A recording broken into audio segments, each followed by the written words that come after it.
अब देखिए प्रश्न क्रमांक 4 क्या दिया हुआ है। जांचे कि आ व बा में कौन दिए गए समीकरण के हल है, जो है हमें पता लगाना है। ओके, तो देखिए क्या दिया हुआ है। पहला 2x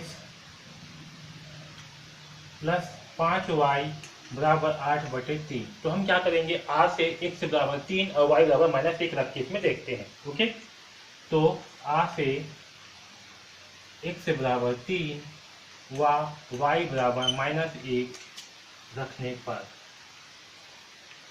ओके, तो चलिए रख करके देखते हैं। तो 2 इंटू 3 प्लस 5 इंटू -1 बराबर 8/3। ओके, तो 3 दूनी क्या होगा 6 प्लस 5 एकम 5, तो हमें 5 इंटू -1 है तो क्या प्राप्त होगा -5 बराबर 8/3। तो 6 में से घटाएंगे 5 तो हमें क्या प्राप्त होगा 1, तो 1 बराबर 8/3। ओके, तो दोनों पक्ष में हमें जो है क्योंकि बराबर प्राप्त नहीं हो रहा है, इसलिए आ क्या है, इस समीकरण का हल नहीं है। अब चलिए बा के मानों को रख करके देखते हैं। तो बा से x बराबर 1/2 व y बराबर 1/3 समीकरण में रखने पर, ओके, तो चलिए रखते हैं। तो देखिए समीकरण क्या है, 2x plus 5y, 2x plus 5y बराबर 8/3। तो चलिए x के स्थान पे क्या रखेंगे 1/2, यहाँ होगा 2 इंटू 1/2 प्लस 5 इंटू y का मान कितना है 1/3, तो यहाँ होगा 1/3 बराबर 8/3। ओके, अब इसे यहाँ हल कर रहा हूँ। तो 2 इंटू 1 क्या होगा 2, 2/2। ओके, तो यहाँ होगा 2/2 और यहाँ पास क्या है 5 इंटू 1/3, तो 5 इंटू 1 यानी कि 5, तो हमें जो है यहाँ 5/3 प्राप्त होगा बराबर 8/3। ओके, अब देखिए यहाँ पास क्या है 2 और 3 है बटे, इसके बटे में क्या है 2, यहाँ 3, तो 2 से 2 हो गया कैंसल, है ना। तो क्या प्राप्त होगा हमें 1/1, यानी कि 1 प्लस 5/3 बराबर 8/3 इस प्रकार से। ठीक है, तो 1 और 3 का लघुत्तम निकालेंगे तो हमें क्या प्राप्त होगा 3, तो नीचे में आएगा /3, है ना।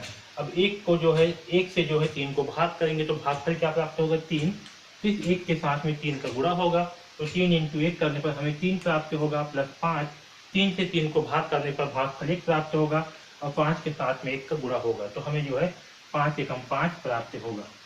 ठीक है, तो 5 और 3 को जोड़ने पर आपस में क्या प्राप्त होगा, तो हमें प्राप्त होगा 8 और नीचे में है /3, यहाँ भी आया 8/3। तो देखिए दोनों पक्ष में क्या है, हमें जो है 8/3 प्राप्त हुआ है। इसका मतलब क्या है कि समीकरण के लिए बा जो है इस समीकरण का हल होगा। ठीक है समझ में, किस प्रकार से जो है इसे हल करेंगे। अब चलिए इस दूसरे भाग को हल करते हैं। तो देखिए इसके दूसरे भाग में क्या दिया हुआ है, 3x माइनस 2y बराबर 5/6। ओके, यहाँ भी समीकरण आ से जो है x का मान और y का मान रखते हैं। तो आ से x बराबर 3 और y बराबर -1 रखने पर, ठीक है, तो चलिए रखते हैं। x के स्थान पे क्या रखेंगे 3, तो 3 इंटू 3 होगा माइनस 2 इंटू -1 बराबर 5/6।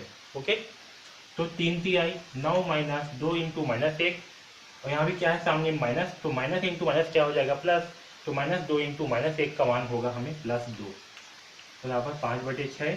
तो यहाँ 9 और 2 होगा 11, जो कि बराबर नहीं है 5/6 का। ठीक है, इसका मतलब है कि आज जो है इस समीकरण का हल नहीं है। तो चलिए अब जो है बा के मान को समीकरण में रखते हैं।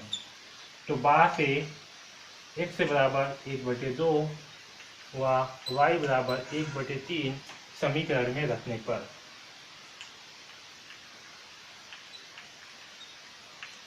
ओके, तो देखिए समीकरण क्या है, 3x माइनस 2y बराबर 5/6।